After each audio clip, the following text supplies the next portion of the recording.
মুক্তিযোদ্ধাদের সন্তান পর্যন্ত যারা আছে তারা কোটা সিস্টেমে যেটা করেছিল, that was very good, nice.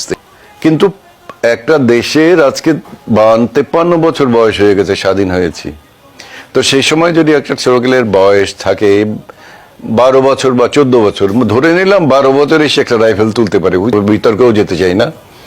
আমার কথা হচ্ছে যে 12 বছরও যদি ধরা হয় তার বয়স, তাহলে আজকে 53 আর 12 কত হয়?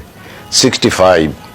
65 বছরের বয়সের লোকটা তো স্কুল কলেজে ভর্তি হওয়ার জন্য বা সরকারি চাকরি করার জন্য 65 বছর ভর্তিতে সে যাবে না।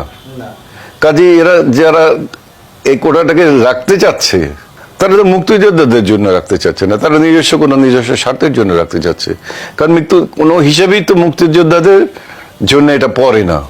তার সন্তানদের জন্য যদি দিতে চাও, সেই সন্তানরা প্রায় দেখা যাবে যে সত্যিকার ভাবে যদি একজন আমরা ধরতে চাই যে 20 বছর বা 22 বছর, তাহলে 50 আর 20 70 বছর, 70 বছরের ছেলের যদি বাবা হয়, তাহলে ছেলের বয়স হয়ে যাবে 40 বছর বা 45 বছর বয়স।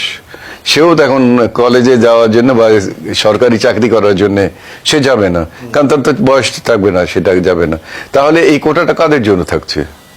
সো এই কোটা ফর ফ্রিডম ফাইটার্স, এবং যেটা ফ্রিডম ফাইটারদের সম্মান করার জন্য এবং তাদের ছেলেদেরকে, সে ছেলে মেয়ে সবাইকে দেওয়ার জন্য কোটাটা দেওয়া হয়েছে। সে কোটাটা তো এখন থাকার কোনো জাস্টিফিকেশন নেই। যারা রাখতে চাচ্ছে তারা কেন রাখতে চাচ্ছে, দ্যাট আই ডোন্ট আন্ডারস্ট্যান্ড।